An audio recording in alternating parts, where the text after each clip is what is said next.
বুড়ো লোকটি আঙুল দেখানোর সাথে সাথে সবার মোবাইলে কল বেজে ওঠে এবং সবার বুঝে ওঠার আগেই মোবাইলগুলো হাওয়ায় উড়তে থাকে।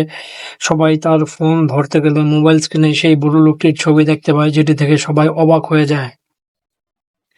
হঠাৎ করে গ্যালারি থেকে একটা ছেলেকে উঠিয়ে মাঝ মাঝায় ছুঁড়ে ফেলে দেয়। যখন সে উঠার চেষ্টা করে তখন আকাশ থেকে 1000 ভোল্টের একটা শর্ট দেয়। কিছু সেকেন্ডের মধ্যেই ছেলেটি পুড়ে ছাই হয়ে যায়। এটা দেখার পর সব মানুষ আতঙ্কে ভয়ে পালাতে শুরু করে। তখন বুড়ো লোকটি সবগুলো গেট মোবাইল ফোন দিয়ে জ্যাম করে দেয়। সবাই ভাবতে শুরু করে বাঁচার কোনো সম্ভাবনা নয়। তখন ওই হিরো উপস্থিত হয়। সে হাত উঠায়, বুড়ো লোকটির দিকে একটি গুলি করে। গুলি থেকে বাঁচতে বুড়ো লোকটি শক্তিশালী ব্যক্তিতে পরিণত হল। সে তার নিজের শক্তি দিয়ে সব মোবাইল ফোনগুলোকে দিয়ে একটি রোবট বানিয়ে ফেলছে, কারণ সে সুপার হিরো স্যামকে হামলা করতে চায়। তখন ওই আত্মরক্ষা বাহিনীর গানগুলো উড়ে এসে সুপার হিরো স্যামের শরীরে লেগে যায়। সে ধার করে গুলি চালাতে শুরু করে। 1 সেকেন্ডেই মোবাইল রোবটের খেলা শেষ।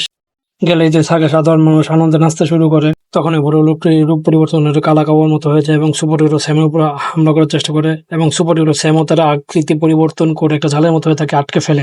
পরে পার্টের জন্য সাবস্ক্রাইব করুন।